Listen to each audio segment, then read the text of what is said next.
So my theory is cultural relativism, which is like the idea that we should understand values and behaviors within everyone's like specific cultural context, instead of, and you can't really judge outside of that because there's like by other external standards, because you have no comparison and no nothing to compare to. So when you apply this to Andrew Tate's cancellation, you see how different societies, they view his actions and statements in different ways. So like in some communities, his views on like masculinity, success, and relationships, like it resonates with their traditional and conservative values. And then people in these groups, they I guess will see this more as like a progressive thing, and like it's from compared to the liberal point of view of things. And like one culture might think it's offensive, but the other might accept it and like even admire his point of view on things, and like keeping the traditional like values.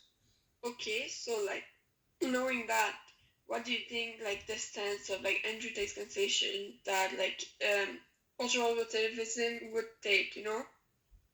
Well, I think people, well, I think they would think it's a good thing because they would take it as progressing, like as a progressive thing, because I feel like in a way through cultural relativism he keeps the traditions that were like once, like years ago, that were once like that, about masculinity, relationships, and just the basis of that. So he's really keeping the root of like how it used to be. Mm-hmm. I don't know if that makes sense. So I feel like they would accept it. They would think it's a good thing because, well, not a good thing, because they like abide by his like statements. Okay. Does that make sense? But also like cultural relativism is about just forming society or living in some cultures it's okay to see women as like not objects or women as like not as superior to men.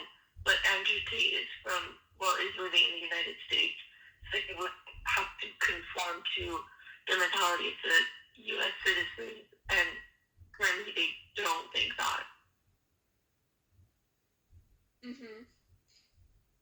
Yeah, that's true. That's what I'm like, especially like in societies that they prioritize like the states, they prioritize like gender equality and like just in like inclusivity in general. Like obviously his statements, they sound like very harmful and even regressive, like going backwards. Like especially when it comes to, like you said, women and relationships. So yeah, I guess from their perspective, it's like a necessary form of like accountability that he should have. But yes, cultural relativism, like I guess it helps us see both of like those opposing views from different like cultural frameworks. Because then again, each culture considers it their own way and has their own standards. So again, it could be right for one culture and then wrong for the other. No.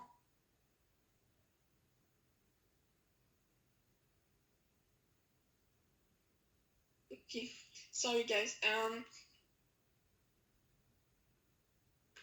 I kind of leads into Rawls' theory of justice because like it's centered around fairness and equality, and like it wants a society where the least advantaged members of society can also benefit, which is kind of like Andrew Tate has this like controversial opinions and actions, and he like got canceled for like sex trafficking women and like his controversial opinions, and like Bob's point of view kind of indicates that like cancellation is a good thing because the cancellation could lead to the protection of the vulnerable groups, which is like the women that he was like sex trafficking and like women in general, because like he would say like that women were just objects and everything, which actually like is no longer the way people see women. Yeah. Do you get what I'm trying to say? Yeah. Like, and the theory mostly suggests that like his cancellation is justified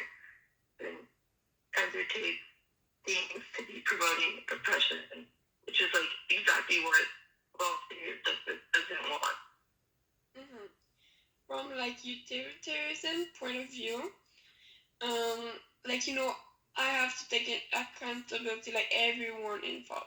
So like there's Andrew Tate, yes, but there's also like social media, like the managers and everyone who has watched his videos, and even everyone who's not watched his videos because people talk about him, so like they must have heard of him.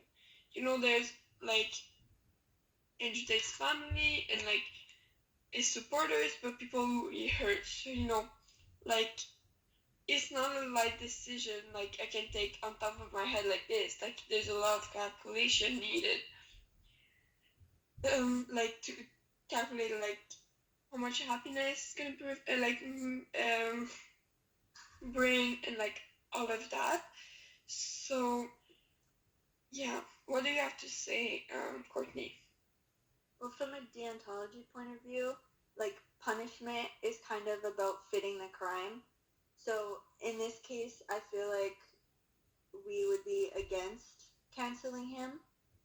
Mm-hmm. I mean, against canceling him, only because like it has to fit the crime. So I feel like if we're just canceling him, he's not really learning anything or like understanding that he acted irrationally. So it's only being against it for better punishment. So like another punishment, I don't know, would be like if let's say he was very misogynistic, because he was, then a punishment for that could be him taking courses on how to respect women respectfully, let's say, so that, because basically like the point of the punishment is for him to know how to follow the rules and think rationally rather than like punishing him just for the outcome of what benefits our society. I totally agree with you. As utilitarianism, like we try to like bring the least amount of pain possible, and so maybe cancellation can bring like more negative like to him and stuff like that. So maybe making him learn instead of like causing him harm will reduce the amount of pain created. Yeah. And that's all like utilitarianism is about. Yeah.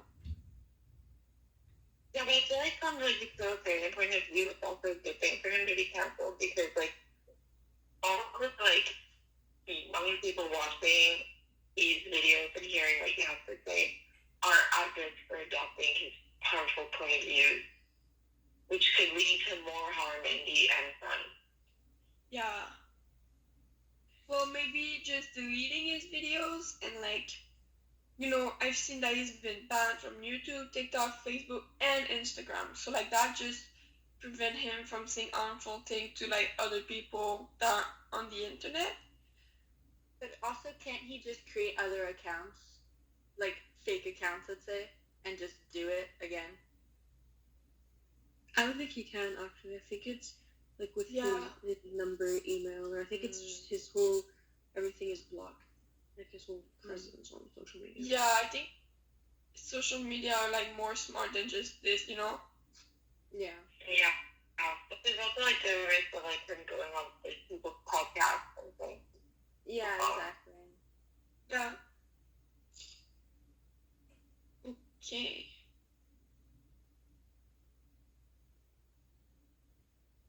So now we're like just missing Raul. Yeah, he joined, I saw, and then he's not here anymore, so I don't know. Okay. So, do we add something to? Well, we should because we only have 15 minutes.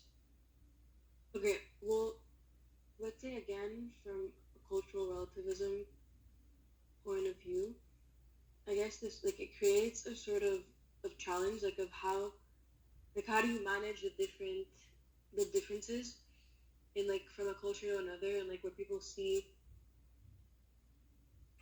his like how people interact with like what he's saying like on his platforms. So it's like you're debating like should you accept that some of his ideas will like clash your own and they're not what you abide by, or should there be like universal moral standards? Like, what do you guys think? Like, should there be universal moral standards and like not consider that there's different cultures that like they just view his. I disagree, because like, yes, from cultural relativism you see it as, oh, I cannot judge, there's no like perfect example of what a society should be, so like therefore I cannot judge and I cannot base myself off to like decide if it's good or bad. But I'm looking all about, by me I mean utilitarianism, but I'm looking at like the most like happiness I can provide and stuff like that. So maybe from a culture like this, from Andrew Tate, like saying mean like and like misogynistic comments harms a lot of people. And like I get that like you're like, no, your point decide like, oh, you can't judge, but from where I'm standing, the consequences of him saying stuff like that hurts a lot of people. You know, there's not a lot of joy like getting out from him saying like women are like inferior and like all these harmful things, you know. Yeah. Especially also like with deontology, it's also based on the idea that like moral rules are universal, so like everybody should be following them, and it's not just like depending on the culture or like the individual. It depends like with everybody, you know. Yeah. And it's not fair. Like, we get this, like, he's single-handedly trying to create a more oppressed group, which, like, we don't need. Our leaders so much unfairness in the world, and just trying to enforce that and make more of it. Mm-hmm. It just doesn't make sense. I agree. Like it brings more like sadness into the world, and that's like that is morally wrong to do. Like considering all people equally, you should try to like the consequences of your actions should be positive, and what he's doing right now is not. No, exactly. And like, it's just, I don't understand that. Mm-hmm. Like, I don't understand why he's saying these things. Indeed. Like, there's just no room for understanding in my head.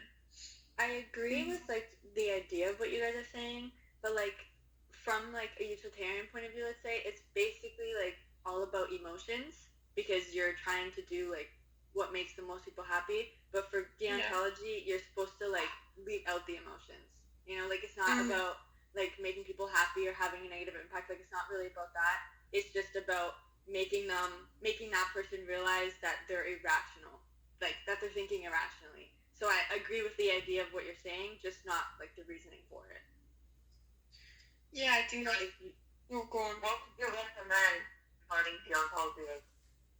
Sort of like, not for wisdom therapy, but just like therapy in general, to try and make them understand like what he did wrong? Well, like I mentioned before, like if we're talking specifically about, let's say he's being misogynistic, then like taking courses on how to respect women properly, because if we're just canceling him, then he's not learning that that's irrational.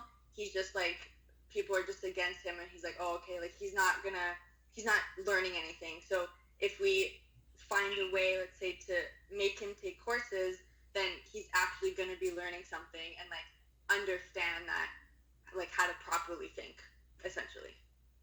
Yeah, well, the problem is it doesn't really work because usually these kinds of mentalities have been like forced onto them since they were children, and it's like not easy to get rid of. Yeah. I get that, like, from the ontology, you don't, like, see the point of him being banned from, like, social media platforms because it doesn't teach him anything. But me, from a utilitarian, I'm just, like, by banning him, he prevents a lot of harm because those hateful comments, like, everything he says is being, like, filtered, you know? Like, we're hearing a lot less, so therefore he's hurting a lot less people. You know? Yeah, I agree. I do not agree with all the hate because that brings him unhappiness and like harmful stuff. But and there's like where like therapy should help, because it's a better way to like make him understand without hurting him as much. But yeah, banning him like until he's ready to like say good stuff or like at least not harmful stuff on the internet is a better option in my opinion. Well, sometimes even though his sound wasn't saying it was going off, and then he can talk sometimes. People not saying it, there's no reason for him to come back. Yeah. I think we have enough time. Yeah. I'm gonna stop the recording. How do I do that? Wait.